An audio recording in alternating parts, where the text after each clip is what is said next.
अस्सलाम वालेकुम दोस्तों, एक बार फिर से स्वागत है एच ब्लॉग में। तो आज का ब्लॉग रहेगा 26वीं जनवरी और अपने तिरंगा लगा दिया है शहनशाह को पीछे। तो चैनल पे नए तो जरूर सब्सक्राइब कर लेना और इंस्टाग्राम में तो फॉलो जरूर कर लेना। ભારતની રાષ્ટ્રીય મીઠાઈ કોને માનવામાં આવે છે? સવાલ ધ્યાનથી સાંભળજો બેટા. ભારતની રાષ્ટ્રીય મીઠાઈ કોને માનવામાં આવે છે? Option A jalebi, option B rasgulla, option C સાલમપાક, ઓપ્શન ડી કાજુ કતરી. બેટા સવાલ ધ્યાનથી સાંભળી લીધા છે તે? તમારો ટાઈમ શરૂ થાય છે 30 સેકન્ડ.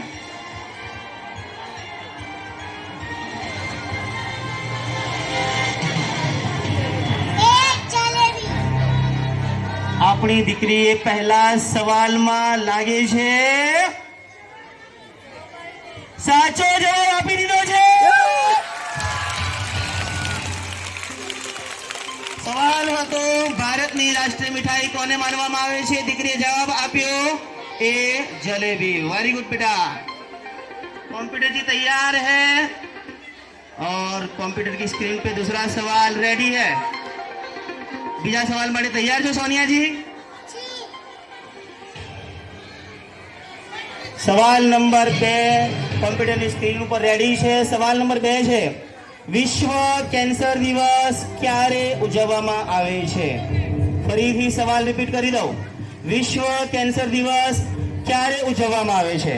ઓપ્શન એ 7 ફેબ્રુઆરી, ઓપ્શન બી 9 ફેબ્રુઆરી, ઓપ્શન સી 4 ફેબ્રુઆરી, ઓપ્શન ડી 5 ફેબ્રુઆરી.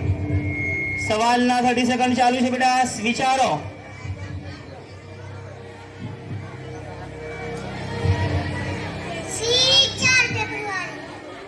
દીકરીએ જવાબ આપ્યો છે ઓપ્શન સી 4 ફેબ્રુઆરી. સવાલ હતો વિશ્વ કેન્સર દિવસ ક્યારે ઉજવવામાં આવે છે? દીકરીએ જવાબ આપ્યો છે સી 4 ફેબ્રુઆરી. શું આનો જવાબ સાચો છે ભાઈ? અરે શું વાત છે, આ જવાબ પણ દીકરીએ સાચો આપી દીધો છે.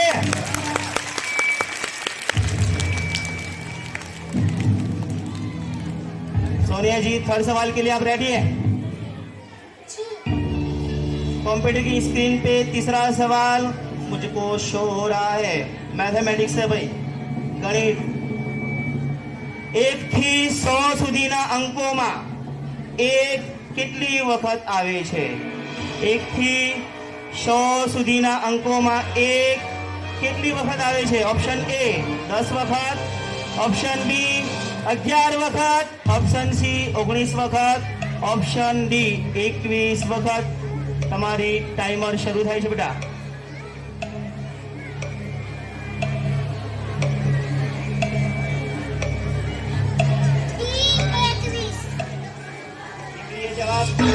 દીકરીએ જવાબ આપી દીધો છે. 1 થી 100 સુધીના અંકોમાં 1 કેટલી વખત આવે છે? 21 વખત. ભણ્યા છો ભાઈ તમે? 1 માં 1 વખત, પછી 21 વખત. સરસ. દીકરીએ આ જવાબ પણ સાચો આપી દીધો છે. જોરદાર તાળી થઈ જાય.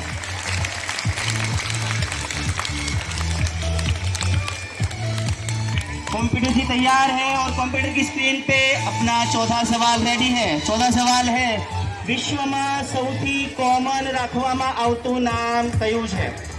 દુનિયામાં સૌથી કોમન રાખવામાં આવતું નામ કયું છે? Option A Maryam, option B Mohammed, option C Kabir, option D પ્રેમ.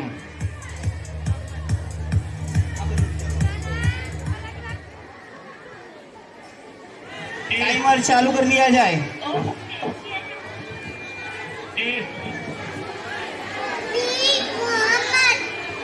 અરે વાહ, શું વાત છે, દીકરીએ સાચો જવાબ આપી દીધો છે.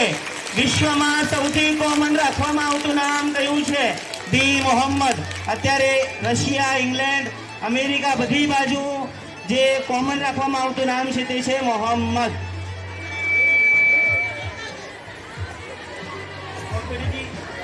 कंप्यूटर जी तैयार है और अपना 5वां सवाल लेके रेडी है. કયા દેશમાં રાત્રે 12 વાગે પણ સૂર્ય દેખાય છે? કયા દેશમાં રાત્રે 12 વાગે પણ સૂર્ય દેખાય છે? Option A Russia, option B Norway, option C America, option D France.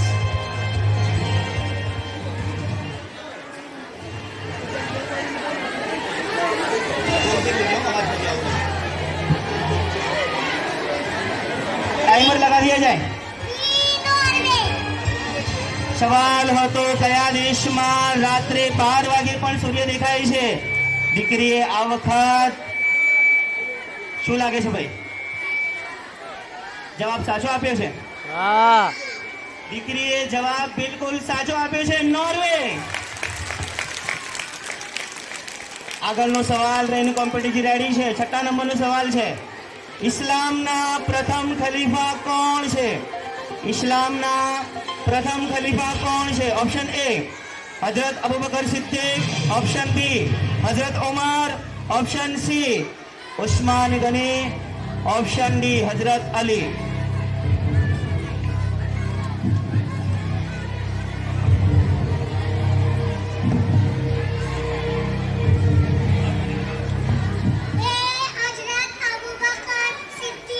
અરે વાહ, શું વાત છે! ઇસ્લામના પ્રથમ ખલીફા છે હજરત અબુબકર સિદ્દીક રદિયલ્લાહુ તાલા અન્હુ. હવે કોમ્પ્યુટરની સ્ક્રીન પર 7મો સવાલ રેડી છે. 7મો સવાલ રેડી છે. 10 જ સવાલ કરવાના છે, શાંતિ જાળવશો.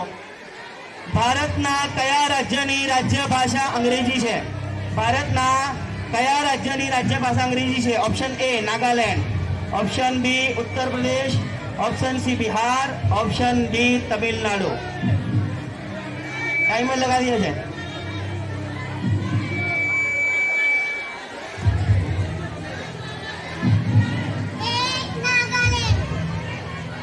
જે રીતે ભારતની રાષ્ટ્રીય ભાષા હિન્દી છે, ગુજરાતની રાજકીય ભાષા ગુજરાતી છે, એ જ રીતે અહીંયા સવાલ હતો ભારતના કયા રાજ્યની રાજ્ય ભાષા અંગ્રેજી છે? દીકરીએ જવાબ આપ્યો છે ઓપ્શન એ નાગાલેન્ડ. તમારો જવાબ આ વખત ખોટો નથી, સાચો છે બિલકુલ.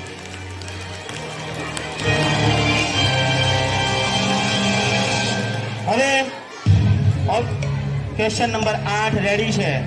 કર્મા ફિલ્મમાં નીચેનામાંથી કયો કલાકાર ન હતો? કર્મા ફિલ્મમાં નીચેનામાંથી કયો કલાકાર ન હતો? Option A Dilip Kumar, option B Anil Kapoor, option C Sanjay Dutt, option D Naseeruddin Shah. જો દીકરી આ સવાલ નથી આવતો તો તમે 3 લાઈફ લાઈન માંથી કોઈ પણ એક લાઈફ લાઈન લઈ શકો છો. Life line number 1 for a poll, number 2 audience poll, number 3 50-50. જો આ સવાલમાં તમને મૂંઝવણો હોય તો તમે લાઈફ લાઈન લઈ શકો છો. સવાલ ફરીથી રિપીટ કરી દઉં. કર્મા ફિલ્મમાં કયો કલાકાર ન હતો? એ દિલીપ કુમાર, બી અનિલ કપૂર, સી સંજય દત્ત, ડી નસરુદ્દીન શાહ. બોલો, લાઈફ લાઈન લેવા માંગશો બેટા?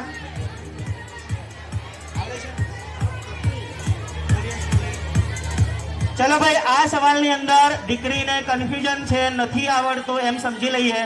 દીકરી હવે આપણી 3 લાઈફ લાઈન માંથી કોઈ પણ એક લાઈફ લાઈન લેવા માંગે છે.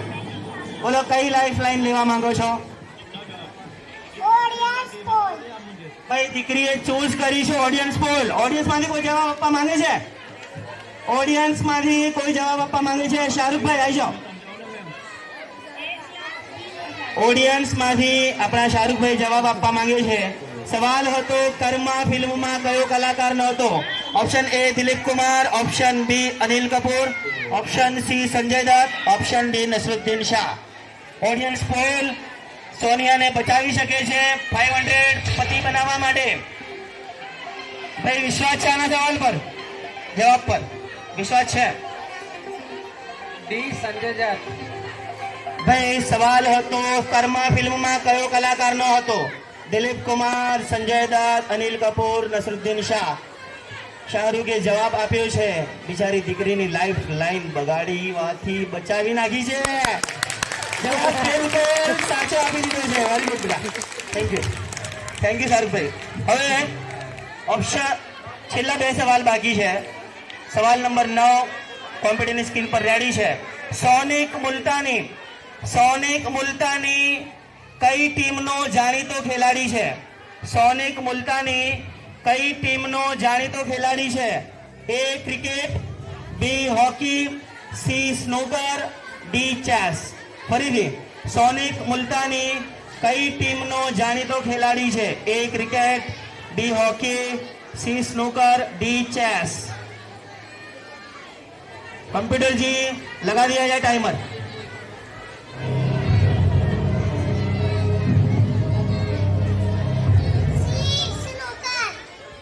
साचो जवाब છે બેટા. શ્યોર 100%. ગલી ગલીમાં ક્રિકેટ ચાલે છે બેટા.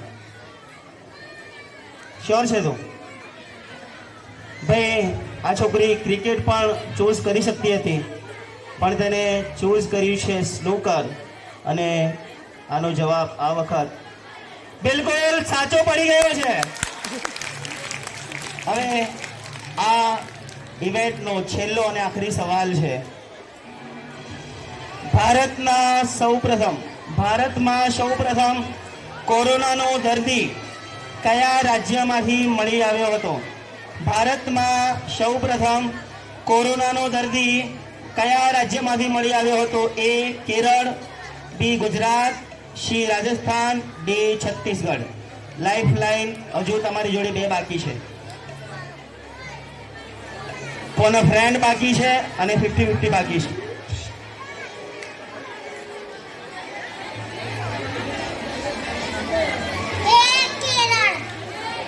કોરોનાનો સૌપ્રથમ દર્દી ભારતમાં કયા રાજ્યમાંથી મળી આવ્યો હતો? દીકરીએ જવાબ આપ્યો છે એ કેરળ. દીકરી બહુ ઉતાવળ કરે છે ભાઈ. એની પાસે 2 લાઈફ લાઈન બાકી હતી. એક ફોન અ ફ્રેન્ડ અને બીજી હતી 50-50. છેલ્લા સવાલમાં તમે બહુ ઉતાવળ કરી નાખી અને આ સવાલનો પણ તમે સાથે જવાબ આપી દીધો છે. 10 સવાલ દીકરીએ બિલકુલ ઉતાવળ કર્યા વગર શાંતિપૂર્વક સાચા જવાબ આપી દીધા છે. હવે આ દીકરી જે છે કોણ બનેગા 500 પતિ જીતી ચૂકી છે. જોરદાર તાળી લઈ જાય. આ દીકરીને હવે 500 રૂપિયાનો આપણે ઇનામ સ્ટેજ ઉપર જ આપી દઈએ. મારા